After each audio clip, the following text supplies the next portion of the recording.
Hello everyone, it's Adam here. So in the previous video we installed the Perun Moto rear rack. It's a great rack, looks nice actually on the bike. If I was going for a minimalist setup, this would be it. It's kind of perfect actually. I think it would work totally fine with pretty much any luggage system that you would like. Has the Rotopacks holes right here for your fuel or water. Has tons of places to mount all kinds of different straps. It's incredibly strong. And I think this is actually probably the most well-built rear rack I've ever seen. But you want more space, and I'm going to give it to you. This is the enlarger, same build quality, tons of strapping areas, and it's going to make the Reckless 80 actually sit much nicer. Let's just grab it real quick. Here's the stock one, or sorry, not here's the base one from Perun Moto. And if you took a Reckless 80 base here and you dropped it right there, you're going to see when I took the camera off here the overhang. So here's your overhang right there of the horseshoe.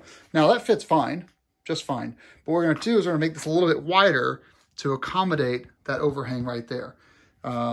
So let's get started with the install. We're just dropping our bolts right through the top here. And that will allow us to find these holes and drop them right in, just like that. And now you've got 4 washers and 4 locking nuts, and that's it. No need to go crazy on the tightness. I'll put this here so that we have a nice little shelf. No need to go crazy on the tightness. Just basically we're going to start by finger tightening them, and then at the end we'll grab the appropriate socket.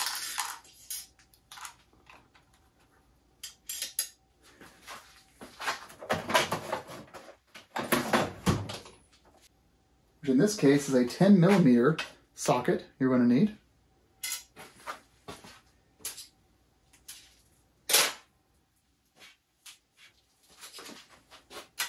And you're going to need a size 4 hex.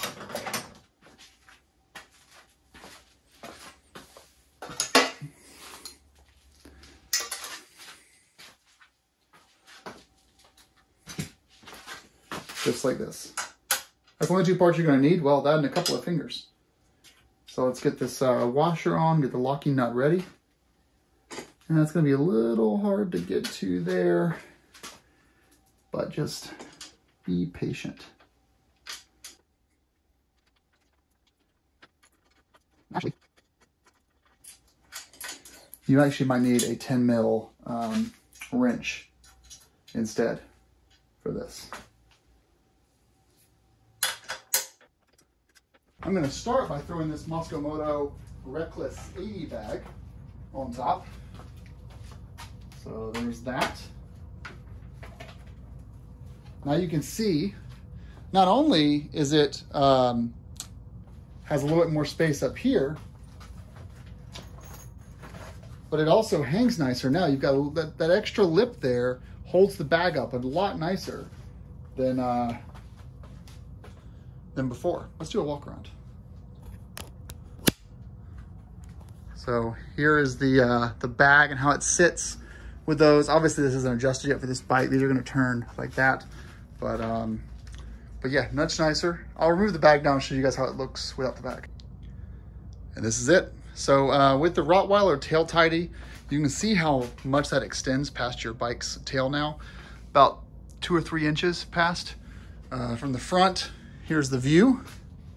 Sorry, the seat's not on it right now. I should put the seat on it, but I don't have it on right now.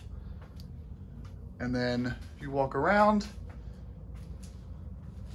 there's the rear.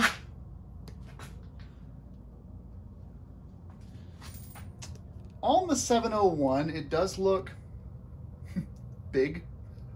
It looks like, you know, so the first version of this looks like obviously it was designed for the 601 or 701 and 690.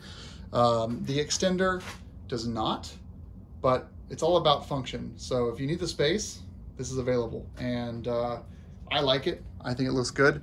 Obviously, I've installed this alongside the Perun Moto rear subframe bolt upgrade kit, which will allow me to almost have zero risk of having any damage with a pretty heavy load back here. I love it. This looks so good. All right, guys. Well, thanks for watching, and ride safe.